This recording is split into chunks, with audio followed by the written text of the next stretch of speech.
That's Enough Out of You podcast is sponsored by Todd John's Law. Unfortunately, bad things happen to good people, whether it's the result of an auto accident caused by the carelessness of another driver or being charged with a crime. Dealing with the aftermath of a personal injury accident or being involved with the criminal justice system can be extremely difficult. That's why, whatever you're facing, you should never go it alone. You need an experienced attorney who will stand by you every step of the way. Todd is experienced, licensed, trusted, respected, and guaranteed. No one will work harder or more diligently on your behalf, and he will personally handle your case from beginning to end. Located on Drinker Street in Dunmore, Pennsylvania, Todd has been representing the legal rights of Scranton and Wilkes-Barre personal injury victims and those accused of a crime for over 20 years. At Todd John's Law, the utmost priority is ensuring that your rights are always protected and that your case is resolved as quickly and fairly as possible so that you can move on with your life. Call Todd John's Law at 570-876-6903. With Todd John's Law, you will receive equal justice under the law.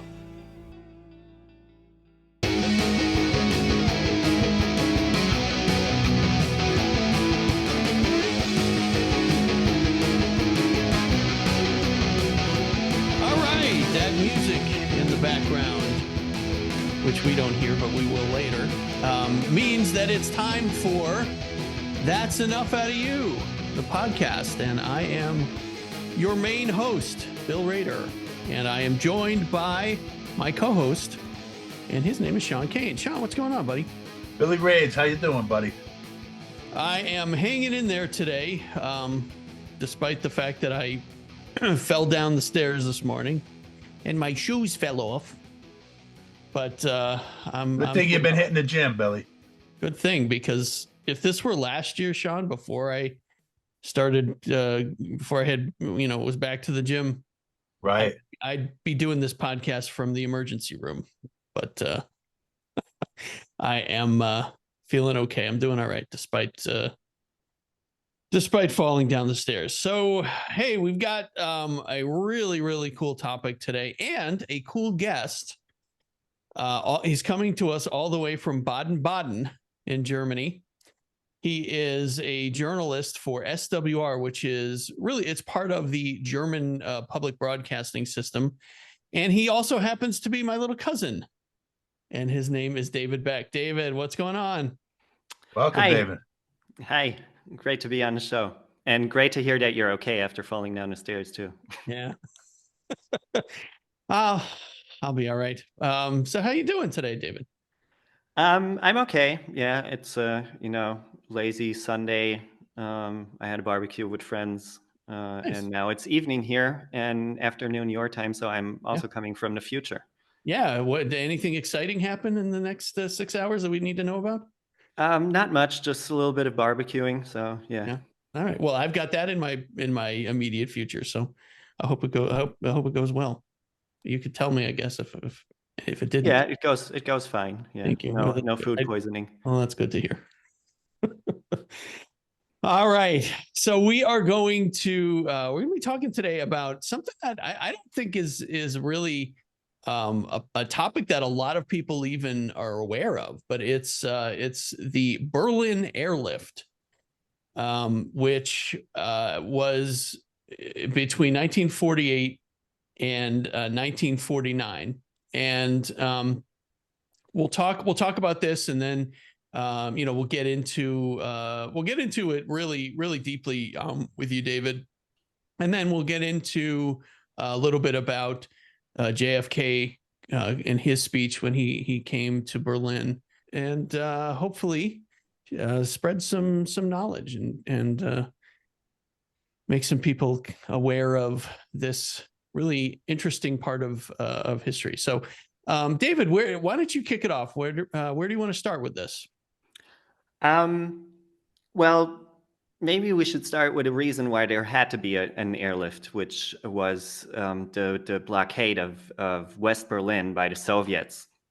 So a lot of people probably know that Berlin, after the war, was divided in a eastern part and a western part. Later on, after all of this happened, there was a West Germany and an East Germany, and West Berlin was sort of like this island in the middle of East Germany, Yeah. but belonging to West Germany.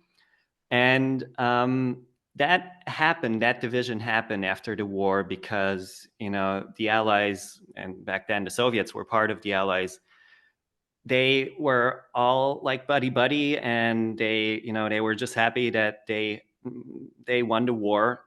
And the Western Allies said, "Hey, we want a part of Berlin, of the capital of Germany."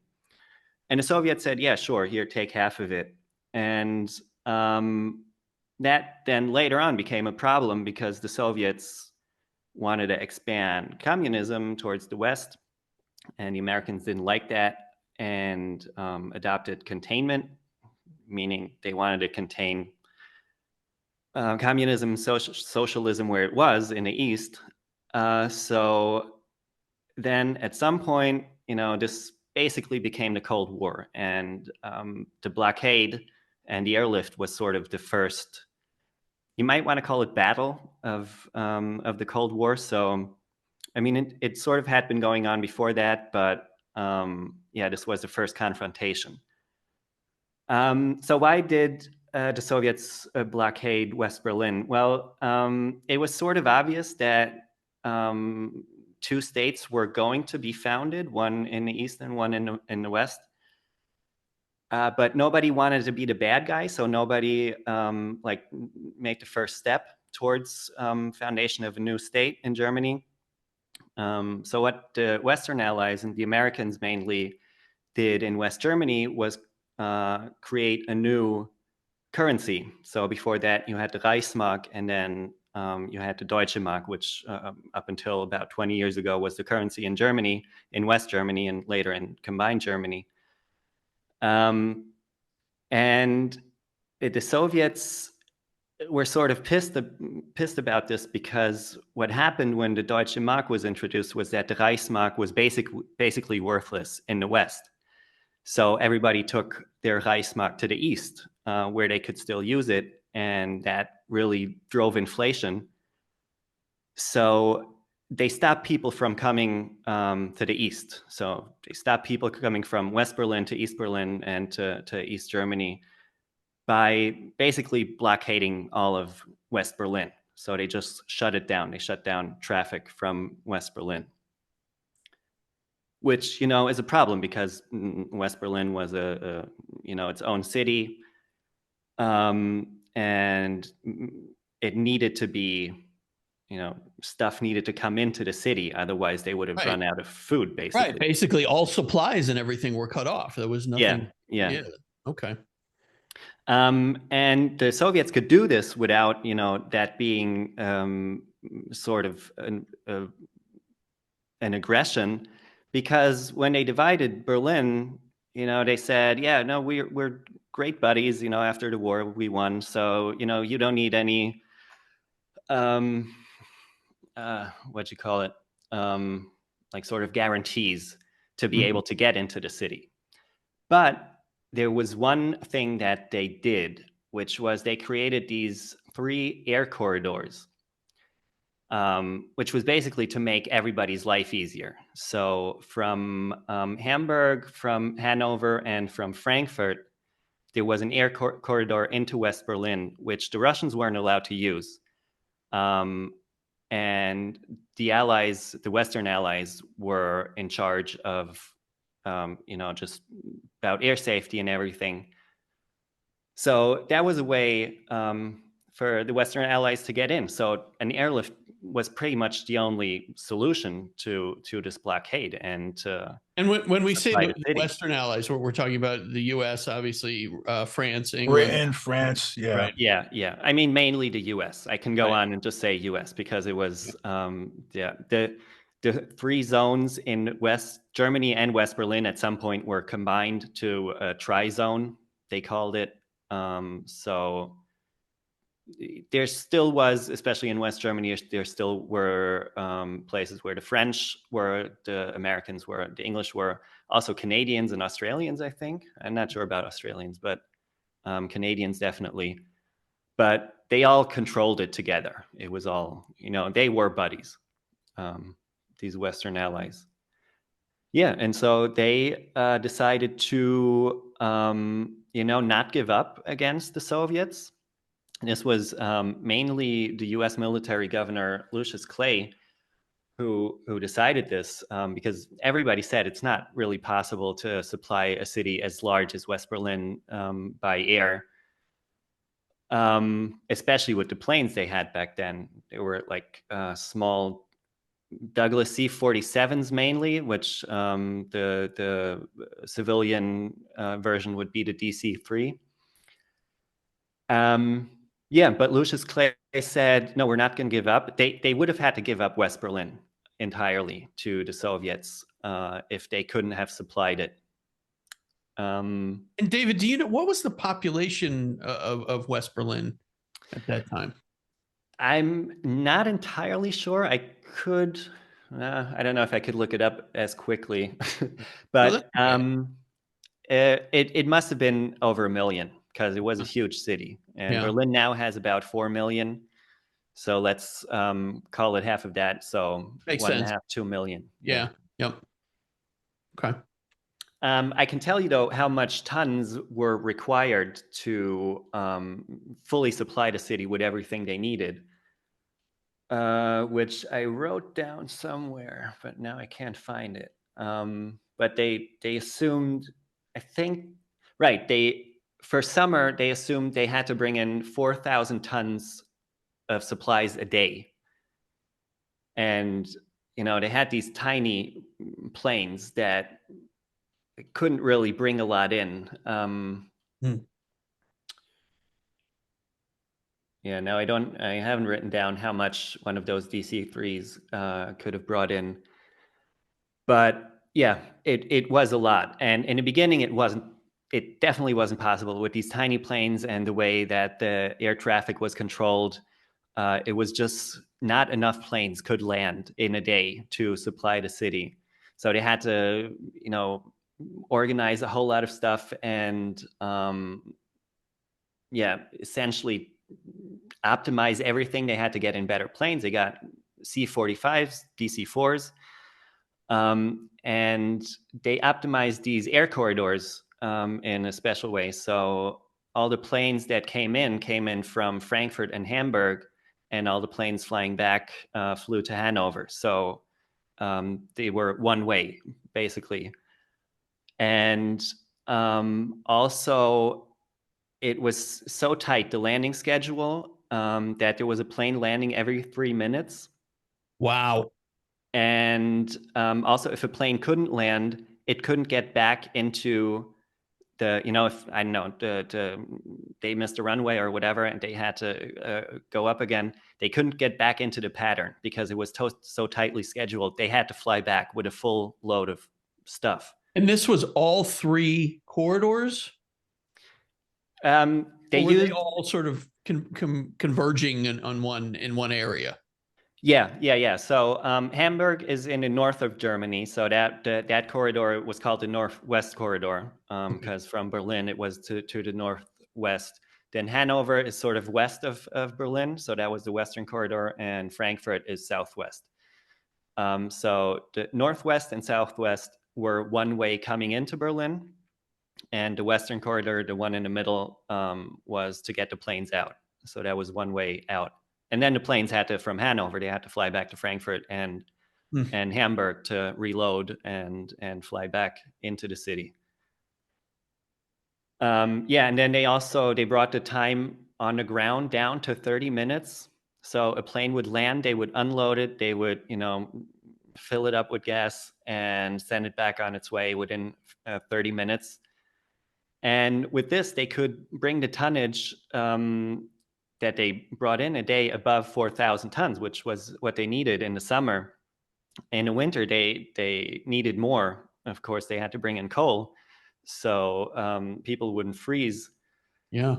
Thankfully, that winter of 48, 49 was relatively mild. So even though they couldn't bring in as much as they thought they needed, they didn't really need it because they didn't need as much coal as they thought. And also, what the people of Berlin did was starting chopping down trees in parks and everywhere they could get where there was a tree, and they used that to heat. So yeah, that worked out in that way.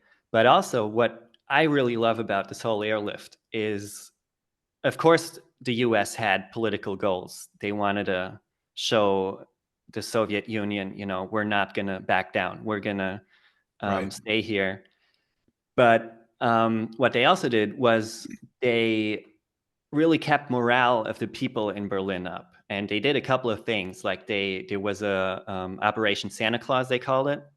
So Christmas of 48, they got presents for the kids and flew them in. And it was, everybody in the US and England as well, France. France not as much. They were still suffering from the war. Mm-hmm. But they did like gift drives. So everybody could give toys, and then they would fly them to West Berlin and give to the kids. And Bob Hope actually came to West Berlin and did a show. And kids were also flown out of Berlin for vacation. So, they could spend like 2 weeks in not this confined, blockaded city. So they flew them to the countryside somewhere. And also, what's the airlift is really known for in Germany is what we call the raisin bombers. I think they're called candy bombers in the US. And this goes back to one pilot. It was his idea, Gail Halverson. He, just before he landed, he started throwing out candy attached to handkerchiefs as parachutes. And the kids figured this out, relatively quickly, and they would stand in front of the runway, and other pilots started doing this too. And all this candy would rain down. Plane landing every 3 minutes. A lot of kids got their candy. That's great. And yeah, and that really, that also made the people believe in the Americans and that they could do this. And yeah, also said, we'd rather stay with these people who are throwing candy from the heavens, basically, than the Russians that are blockading us. Sure. And David, I think, from the Soviet standpoint, they never really expected these airlifts to work. So as they became more successful, I think, it became kind of an embarrassment to the Soviet Union, to the Russians. Yeah, definitely. They pretty much everybody was thought this couldn't work. Also, like the mayor of Berlin said, yeah, sure, try it out, but it's not going to work. In the winter, we're going to have to give this up. And yeah, like I said, the mild winter helped. I don't know what would have happened if it would have been a really, really cold winter, if they would have made it. But at some point, the Americans also just started showing off, kind of. There was one day, they called it the Easter Parade. So this was around Easter 49. They brought in almost 12,000 tons in one day, which they couldn't have kept up. But that was to show the Russians, if we have to continue this through next winter, we'll do it. And, we can bring north of 10,000 tons a day into the city, and you will never get it. We will keep this until the end. Bob Hope, when he was there, was, I think, 74 years old and then would live to be about 135. No. Yeah, so in total, in the end, there were 280,000 flights into Berlin within these 14 months. Oh, we didn't talk about how it ended. It was at some point the Soviets realized they couldn't, they could maybe keep the blockade going, but they wouldn't get West Berlin out of the hands of the Western Allies, which was really their goal. So in May of 49, the blockade ended, and was, funnily enough, it was the same day that West Germany was founded, and yeah, at first, because they had this airlift going, the Americans continued and slowly phased it out. So I think it went on until like August or something. So it was about 14 months in total. Mm-hmm. in the end, like I said, almost 280,000 flights, more than 2.3 million tons of stuff was flown into Berlin. I think also to show off, at some point they started flying cars in, just to show the Russians, we can get anything we want in. Yeah. But of course, there was also a couple of accidents. So in total, about 150 people died. A couple of plane crashes happened. But in the end, that was actually less than half of what was to be expected in the Air Force for the entire flying time they did. So they figured this out pretty well, and it was a pretty well organized thing that they had going there. Yeah, I mean, it seems like that's relatively minuscule compared to what, I mean, you got planes landing every 3 minutes. God forbid there's one issue with a plane landing, and now you've got mass chaos with planes just crashing into each other, it would seem. I mean, I'm sure that they could have figured out how to reroute people, but my God, that just, it seems unbelievable, even for a busy airport. I mean, there's so many different runways, there's so many these airports are so large and so well controlled that and this was about 70 years ago, so yeah, right. They didn't have air traffic control like they have today. I mean, of course they had radar, but it was the beginning, the early days of radar, and instrument flying wasn't what it is today. Was no global positioning system, so it was tough, I would guess. Yeah, can imagine. So the blockade ends, and then we kind of continue the airlift for a little while, and then where do we want to go from here? Well, Sean? what's going to happen later on is the tensions between the Soviet Union, and the Allies are really going to step up. But I think is there anything in between, David, that we should cover before we get to the Berlin Wall crisis? Well, it was kind of I can't really say much about this, but it was pretty much whenever there was a new president in the U.S., Khrushchev tried to get Berlin from them. Sure, and that's what he would do with Kennedy, because what would happen is, and let's face it, Kennedy was a very young man coming into office, and Khrushchev, thought he would be able to push him around, especially with the Vienna conference.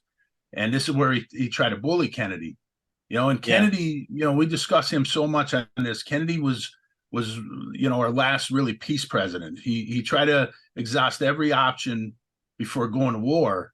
And I think a lot of that is because he was a soldier himself, and he almost died in combat. He saw a brother die in combat, and he tried to always look for the peace option, but always trying to walk that tightrope, though, where you didn't want to, he didn't want to get bullied by Khrushchev either. So after the Vienna conference, he kind of had to really reset. And, as the tensions escalated over there, this is where he sent General Lucius Clay back over there. And that was against a lot of his advisors, like McGeorge Bundy and, his national security advisor. They didn't want to send Clay back over there. And I think it has, there's a lot of, when you were talking earlier, David, there was a lot of behind the scenes feelings with the hardliners, especially the hardline right wing in the United States and in the intelligence community and in the military, that viewed the Soviet Union as more of an enemy than the Nazis, if you could believe that. And that's where a lot of these guys were thinking, even when they're fighting the war, they always felt, that the Nazis, or that the Soviets, the communists, were a bigger threat than the Nazis. And a lot of these guys like Clay and Curtis LeMay and Alan Dulles, who would become CIA director, we talk a lot about on the show. That's how these guys felt, and those tensions really, really escalate before Kennedy's coming into office. And like you said, Khrushchev always tried to, get Berlin when a new president came in. So, and the interesting thing, David, is you talked earlier about when they broke up into the zones, and you basically had the Soviet Union controlled one zone, the United States, and then France and Britain. Berlin, the city of Berlin, was entirely inside the Soviet bloc. But the city itself in the was middle of it, right, and the city itself was split into the 4 zones. Could you kind of like, what was the importance that that was the city that they had to split into 4 zones? Well, because it was the capital. So the same thing actually happened with Vienna. It's not quite as well known as with Berlin, because Austria later, became one state, not like Germany. It wasn't split up totally, but Vienna was also freed by the Soviets, and then later days they split it up into 4 zones. And it was important to the U.S. that they control a part of the capital of Germany. And I mean, to be honest, I don't really know why the Soviets allowed this to happen, because they must have known that, I mean, there wasn't really this confrontation East-West going on after the war, but they must have known that communism wouldn't be, what the U.S. would want or would allow. So I'm not sure why they did that, but it sort of later what happened was West Berlin was kind of this island at the forefront of freedom. Kind of, it was within enemy territory, but it was free. And this is where the people from East Berlin start fleeing to the West. Right. Yeah. They saw that socialism in the East wasn't really going that well. I mean, a lot of people now sort of wish the German Democratic Republic to come back, but I'm guessing they forgot how bad it was and could be.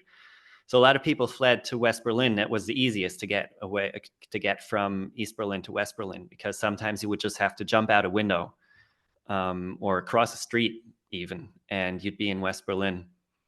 So that worked until 1961 about. Then the wall was built all around West Berlin. So, and this is where Kennedy would say, a wall is a hell of a lot better than a war. And it kind of goes down to, sometimes as president of the United States, you have to choose from like 10 bad options. You know what I'm saying? And the wall wasn't a great option, but it was like he said, better than the escalation of what could become a nuclear war. And Kennedy, I could tell you from reading the transcripts, he always felt that Berlin was a very important strategic place, and it was far more important to him than Vietnam was, which is why, we talk on our show that Kennedy was pulling out the advisors in Vietnam, and he was never going to escalate that war like Lyndon Johnson did. But Kennedy understood the importance of Berlin and the importance of Germany in the grand scheme of things.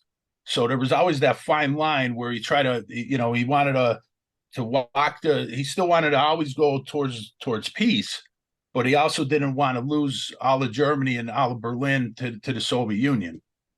So there was that fine line that he was walking. And this is when the crisis, when he sent Lucius Clay over there, Lucius Clay really escalated that crisis to the point where the only time during the Cold War you had Soviet tanks and United States tanks pointed at each other was during the Checkpoint Charlie. And that escalation happened really due to Lucius Clay. And a lot of the hardliners in the U.S. government were pushing, and Khrushchev's hardliners on his side, they were pushing.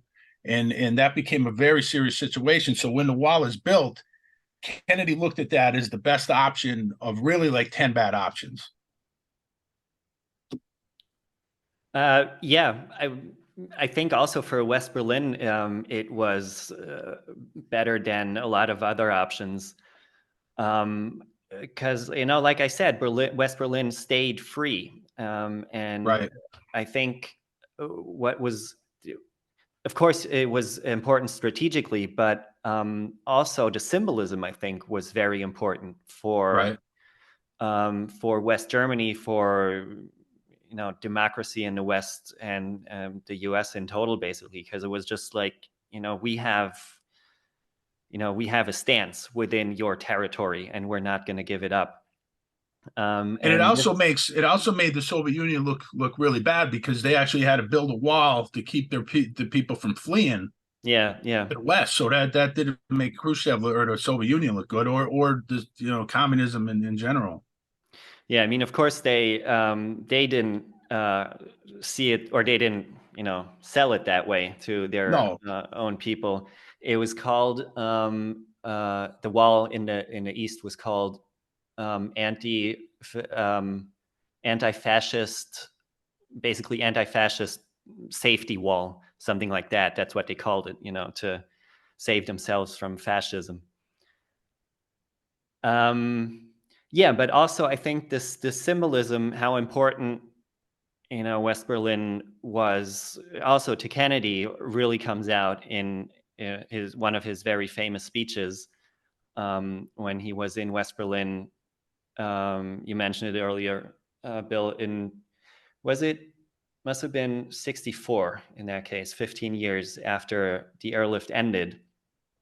He actually went there for that anniversary. Well, no, that was 62. It was 62. 62, yeah. Oh, he was 62. assassinated in 63. Yeah, 62. Oh, yeah. Sorry. Yeah. So in 62, why do I have 15th anniversary? That can't be. Anyway, but it was an anniversary. In that case, the 13th. Yeah, it must have been an anniversary of something else. Maybe of something else, yeah.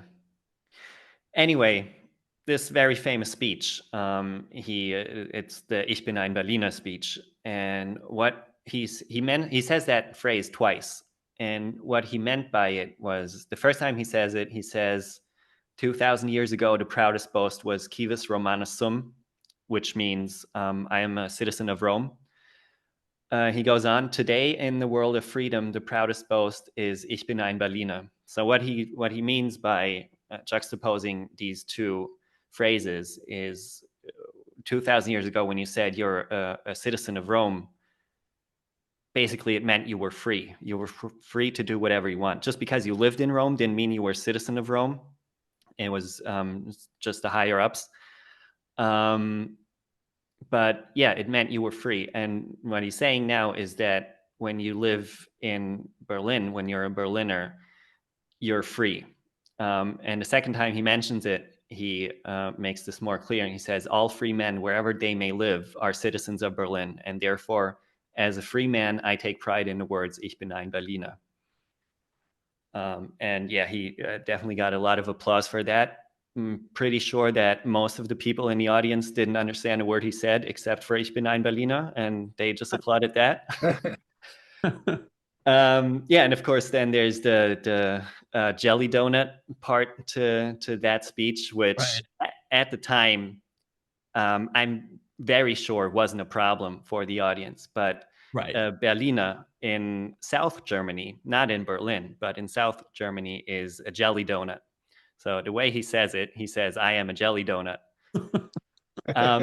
But it is correct grammar. So he is also saying, I'm a citizen of Berlin. And in Berlin, these jelly donuts are called Pfannkuchen, which translates as pancakes. Yeah. So yeah, to the people there, he didn't call himself a jelly donut. But it is like a fun little factoid about that speech. And yeah, that speech is just phenomenal, though, and the way Kennedy was received over there after that. But I do want to talk about something, and Bill, this goes to a lot of the episodes we did. Lucius Clay, in his autobiography later on, he would talk about the fact that Kennedy not taking a lot of his advice during the Berlin Wall crisis, in his opinion, would lead to Khrushchev having the I guess the word would be courage to put the missiles into Cuba, which would lead to the Cuban Missile Crisis and put the world on the verge of a nuclear war. So in a sense, what Clay is doing in his autobiography is he's really blaming Kennedy for what happened there. He don't look at, a lot of people, at least, you know, when we over here, we view that as Kennedy was a hero because he stopped the nuclear war with the blockade in with the Cuban Missile Crisis. But to Lucius Clay and to the hardliners like Curtis LeMay and Alan Dulles, to them, Kennedy is a national security threat now because to them that's a loss. They backed down from the Soviet Union, and that's the way these guys were thinking. And I think that's summed up in Clay's autobiography. And it's interesting that, remember, Bill, when we did that episode on the Cuban Missile Crisis, I told you that I felt that the seeds of the assassination conspiracy to kill Kennedy were Sure came together right after that. Absolutely. Because the hardliners felt that, you know, he was a threat now. Right. And then when you take that in context with the declassified documents that came out, and we just had Lisa Pease on, and she talked about the meeting that Alan Dulles has the summer before the assassination with General Lucius Clay and with this Cuban exile, basically an assassin by the name of Martinez, and they met in the summer. That meeting now, you put that in the light, and that's a very important meeting because you see the way that Clay was thinking. We know the way Alan Dulles was thinking. We know the way Curtis LeMay was thinking, and they viewed Kennedy as a threat. And a lot of that goes back to Berlin, and it goes back to what happened during the Berlin Wall crisis. Yeah, absolutely. I mean, they felt as if, again, they felt as if he was soft on communism, and this was part of it. Right. Yeah. And again, he's a peace president. He's exhausting every option, you know, to keep the world out of nuclear war. Right. Yeah, totally agree with you there, Sean. And then, you know, Sean, I don't know if there's anything else you wanted to, you wanted to say about that part of it, the tie-ins with JFK. No, we can move on. Yeah, no, I was just gonna, kind of head towards sort of wrapping this up, just, talking about basically the fall of the Berlin Wall, which happened in late 1989, which I still remember. That was my senior year of high school, and we talked quite a bit about that. And there was a big, I think some of the student journalists put a big article in our yearbook talking about that. Ronald Reagan and his speech, Mr. Gorbachev, tear down this wall. And then finally, the wall came down. I think by that time, and David, I'm sure you know more about this than I do.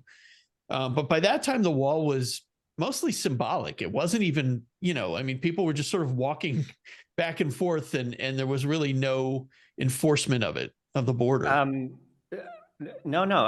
Up until the moment, well, like the last year. Right. That's what I'm talking about. Yeah.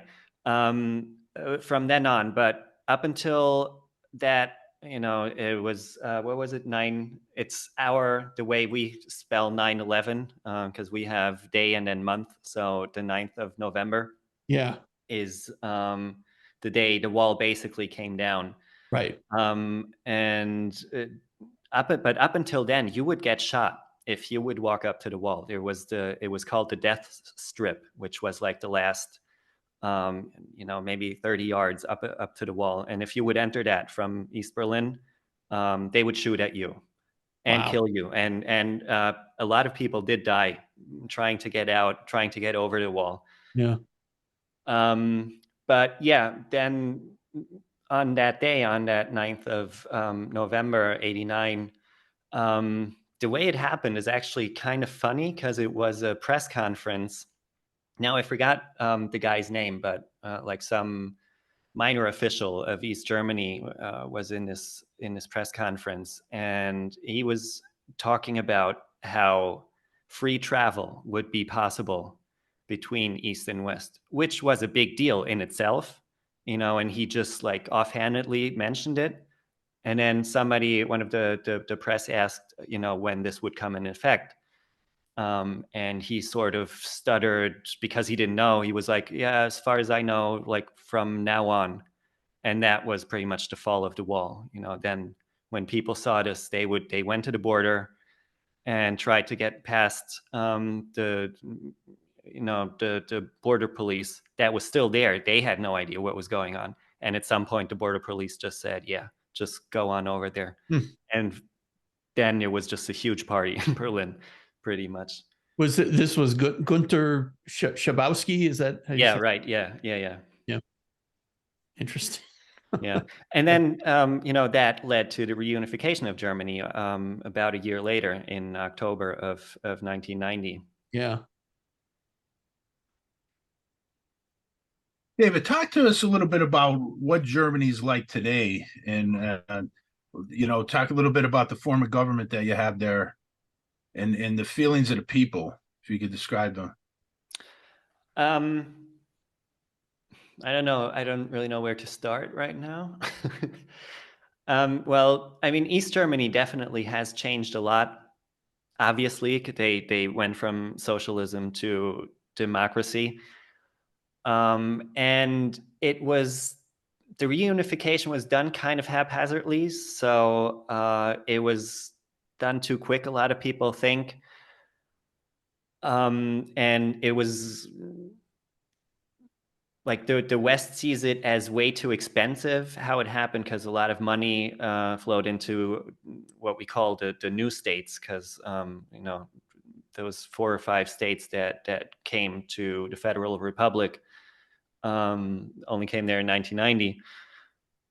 And a lot of money went into there to build up the infrastructure and to bring it up to speed, basically, which is still going on. So it's still that part of the country.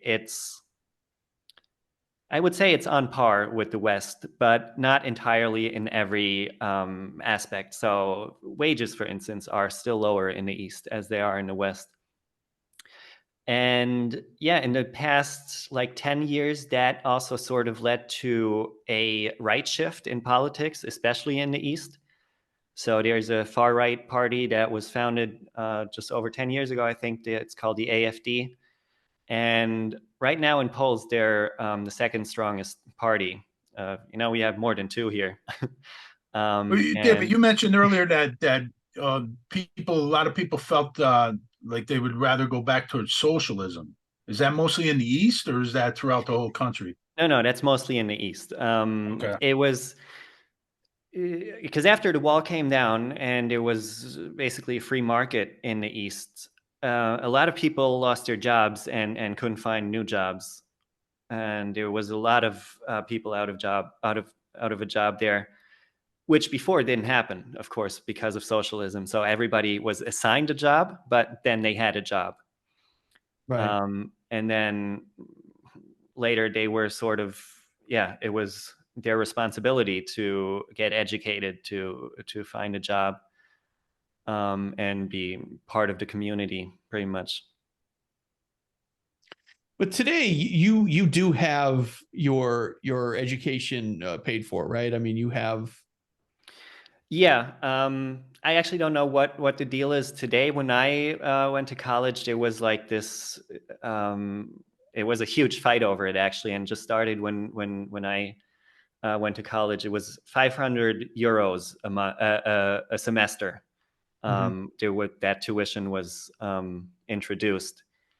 I don't even know what they wanted to achieve with that, because it's not a lot of money. They still had to pump a lot of money into education. But I mean, compared to the US, that is pretty much free. Right, sure. And then with regard to healthcare, do you have what we would call universal healthcare? Yeah, there's what we call sort of like insurance by law. Maybe that's a good translation. Okay. Yep. So if you when you start working, you need to get insured with one of these insurance companies that they are private, but they are licensed to be an insurer for this kind of insurance.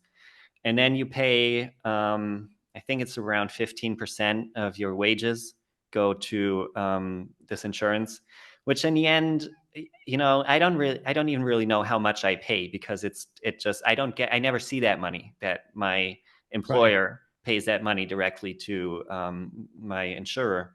Mm-hmm. So, I get the net amount that I get each month, and my insurance is already paid for. Yeah. Once you make above a certain amount of money, you can get out of this insurance, but you still need to be insured. So then you can go to a completely private insurance, which at some point might be cheaper. But then once you're in there, you can't get back into the other one. Then it starts to get complicated. Yeah. Yeah, I think that's fairly similar to what we have, in the United States. I mean, most people who work pay their health care through their employer, and it just is, deducted from their paycheck. They never see it. So, yeah, I mean, that sounds like it's fairly similar. Of course, we don't have laws where you have to be insured, but obviously most people definitely want to be insured, because something happens to you. I mean, your medical bills could put you into bankruptcy. Yeah, and that just doesn't happen here. So Yeah. if it is possible to not be insured, but it's kind of hard. Yeah. But as long as you're insured, you go to the hospital, and God willing, you walk out again, and you don't have to pay a cent. Yeah. And honestly, David, I gotta go ahead, Bill. No, I was just gonna say, honestly, even sometimes with health insurance, depending on who you're insured through, and what your level of coverage is, you could still end up paying thousands of dollars if something catastrophic happens to you. So Yeah, here that just happens with teeth, because for some reason teeth aren't as insured as well as the rest of your body. So you need an implant that's going to cost you thousands. Who needs teeth, right? Yeah. Go ahead, Sean. David, I have a question on academia in Germany, because in the United States, the way education is taught, a lot of what we learned in history, and Bill knows this, we find out today that a lot of the stuff that we learned wasn't true. The government was covering up a lot of stuff. And I was just wondering, how is academia, the history of Germany taught in schools over there, as far as like the history of the Nazi Party and the history of what happened with Berlin and everything? I would call it completely transparent. So it was, to everybody, it was obvious after World War II that something like that should never happen again, can never happen again.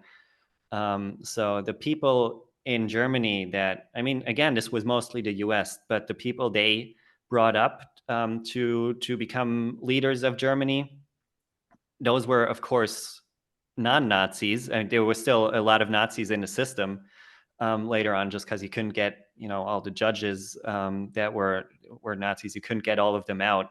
There was something called denazification, but who knows how good that worked. But still, it was for everybody who was in charge, it was obvious, we can never let this happen again. And one good way to do that is to educate people what exactly did happen.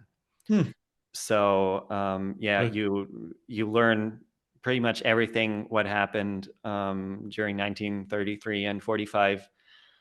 Obviously the Holocaust, and about World War II, and how it was possible that something like that happened, how the Nazi Party rose to power. That is also in schools, and in when you study history, obviously you can get. Yeah. That's interesting. Yeah, and it's a wonderful concept.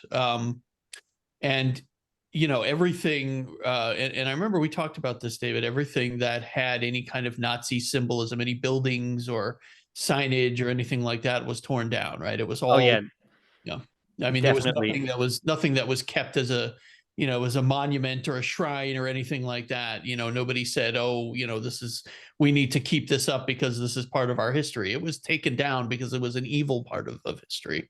Yeah. And in fact, a lot of the symbols are illegal. So it's the swastika is illegal, right? Swastika is illegal. And also the, how would you call it? The Hitler Gruß, it's called here, the Hitler salute. Is it Hitler Right. salute? Yep. Yeah. Yep. It's you do that in public, you might get arrested, and rightly so. I wish they had that here.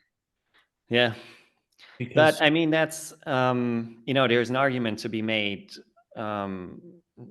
for not making stuff like that illegal, which is freedom, and that's what the U.S. is all about, which has its own problems. But looking from here to the U.S., I do see parts where Germany is heavily regulated, where the U.S. isn't, and that gives the U.S. the possibility to be in the situation it is, for instance, culturally. So you got Broadway and Hollywood, which is, basically the world's capital of theater and musicals and then Hollywood movies. Yeah.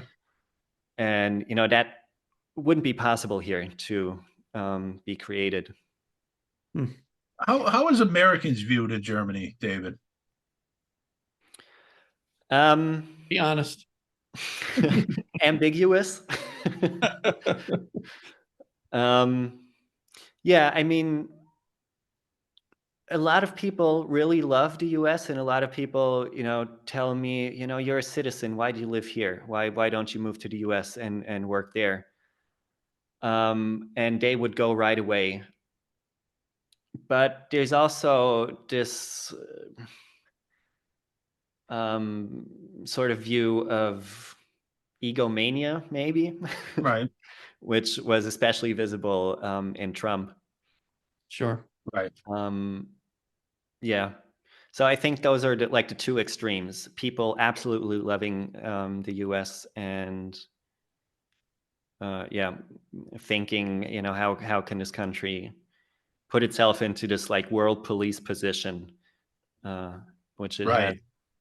And that's pretty much what's happened. And it's interesting, because the history of the United States is really complex, and it's like we said earlier, the true history of the United States isn't really what's taught in schools over here, to be honest with you, and it isn't what the media portrays. Right. So there's that underlining truth. And Billy, we talk about this on our podcast all the time, about what the true history of the United States is, and the United States government has done a lot of bad things. And when me and Billy bring that out, there's certain elements that cause us traitors, and we shouldn't be saying this stuff. And all we're doing is telling the truth from the documents that have been released. And it changes the way history really has been taught in the schools here. Right. Yeah. I mean, no country has a perfect, history. I mean, that's how you grow as a country, right? That's you learn from mistakes, you learn from horrible tragedies and horrible situations. I mean, this country was founded on the slaughter of the natives. We came here and essentially slaughtered everyone that was native to this country. That we could get into slavery, we could get into how immigrants were treated. It's one thing after another how blacks were treated, later on after slavery. And the wars that the United States have gotten, because you could make a case that the last war that was really justified would have been World War II that the United States was in. Sure. Yeah. And I mean, again, the contrast between Germany essentially outlawing everything, associated with Nazism, and the debate that goes on in this country about the Civil War and the Confederacy. I mean, people still fly the Confederate flag, which I equate to the Nazi flag. People still want to honor, General Lee, who was the leader of the Confederacy. I mean, it's, I don't know how, obviously we have free speech. We have a lot different view on a lot of these things. But there is a difference between free speech and hate speech. I mean, when you talk about the Hitler salute, David, you mentioned, you feel you might be a little conflicted about because that's outlawed in Germany. when people do it here, I consider that hate speech. I mean, that's not, Yeah, you're right. I mean, I didn't want to say, it should be legal and it should be done. Um, it's it's of course it's okay that the swastika and Hitler salute are illegal, right. but it's other areas that are more heavily regulated than they are in the U.S. And what I meant by that is that the U.S. just takes the other route towards the extreme. So Sure. all that stuff is allowed. Yeah. Yeah. And there's that's it's a large contributor to the divide that we have in this country today. We have what people call cancel culture today, where if you say something that's largely unpopular with the quote left, or the woke people, then you get canceled. And so we do, to a certain extent, we have free speech, but then we also have sort of a governor, right? We have something that, where if you do say something that's off the rails, something that's crazy, something that offends lots and lots of people, you're gonna pay the price for it. You may lose your job, you may lose whatever, but if, free speech isn't necessarily free. And so there's that causes a lot of debate, causes a lot of division in this country. And I think, sometimes we might be better off. I don't want to get. Well, the thing is, Bill, the extremes in this country. I mean, it just everything is taken to one extreme or the other, and the divide right now in the United States between the right and the left is just unbelievable. And Sure. I mean, it's just a gap that I don't see how it's going to close, to be honest with you. And David, you mentioned before how one of the parties, the right-wing party, was the second most popular there in Germany. Do you see that divide in Germany between the right and the left, or is it not as prevalent as it is in the United States? Because it's a huge gap in the United States. No, it's definitely here too. But what makes it sort of not as extreme in the U.S. is that we do have more parties that are in parliament that are also in power. Because I think it's 5 parties in parliament right now. So they need to form coalitions to get a majority and get into power. You have a lot more of a spectrum. So you got a very left party that is sort of extreme, but then right of that there's what is basically the Democrats. So the main leftish party is the SPD, and then we got a Green Party in the parliament, and then like sort of a they're called the liberals, but liberal means kind of something else in Germany. So it's more, center right, I would call them. Then there's the CDU, which would be, the Republicans are probably farther right, but so that's like the main rightish party, and then right of that is the AfD. So all these parties need to, work together, and I kind of don't know where I'm going with this. Sorry. No, it makes sense though, David, and it's it's always been something in this country that we've kind of struggled with. We have a 2-party system, but we do have these sort of subcategories within each party. We have extreme right, we have extreme left, and we have people that are closer to center. And I think the majority of this country, and I've always said this, the majority of this country probably falls somewhere in between, right? Where, right, most of us are more, we have a lot more in common, I think, than we realize. But the people that are on the more extreme ends of the spectrum are usually the loudest. And those are the ones that get the most attention. Yeah. Yes. Yeah, definitely. And I think what I was kind of going to is that here that divide exists between the extremes that are very loud, but that divide is bridged by all these options that are in between. Mm-hmm. So, the Center Party also is loud. I mean, they're part of the coalition that's in power right now. So they actually have power. And then it's the Greens are also part of the coalition, and the main party in the coalition is the SPD. So the leftish, let's call them leftish party. So that this coalition sort of bridges the divide that's there.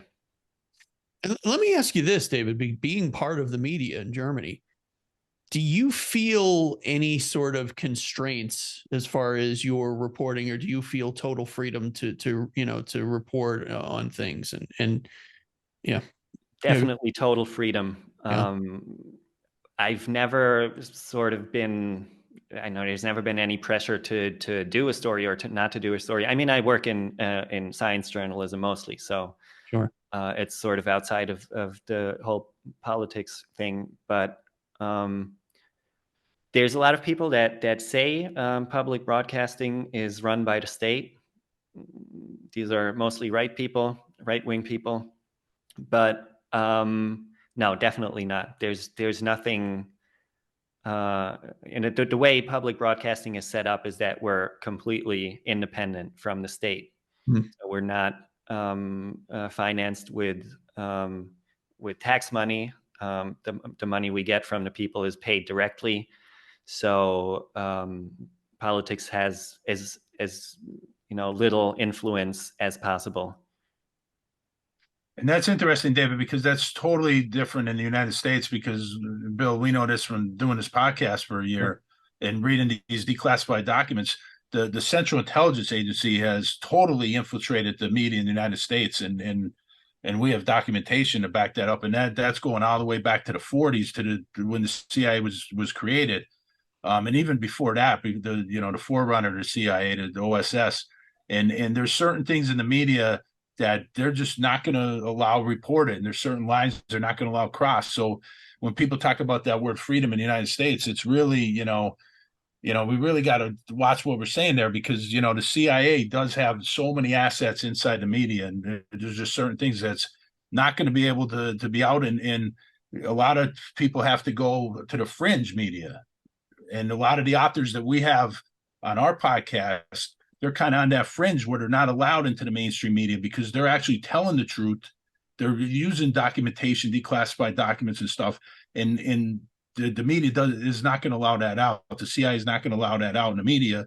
And it goes on to this day. I mean, they just classified the rest of the remaining files on the JFK assassination are locked away and probably forever now. And that's it. They were supposed to be released, and they said they're not going to release them, and that's it. They close the lights, and that might be it. So where's the freedom on that, I say? Yeah, none of that going on here. Yeah, it's interesting. Very interesting. Again, Sean, American Patriot will one of our loyal listeners will tell us that we're traitors and we hate this country. And sure. The fact of the matter is we don't. We love this country, and we want to know the truth about it, about our country. And we want, everybody to know the truth about our country. We want everybody to know, because it is a great country, and we've done a lot of great things. And we've done a lot of shitty things, honestly. And I think it's important that every child who goes through our public education system knows about all of it, not just the whitewashed stuff that they're told. Even now, because Bill, you can't correct the bad stuff if you just never admit that they happened in the first place. Sure. And even now, it's even touched us when we put out a YouTube video, with JFK, in the topic or a hashtag or whatever.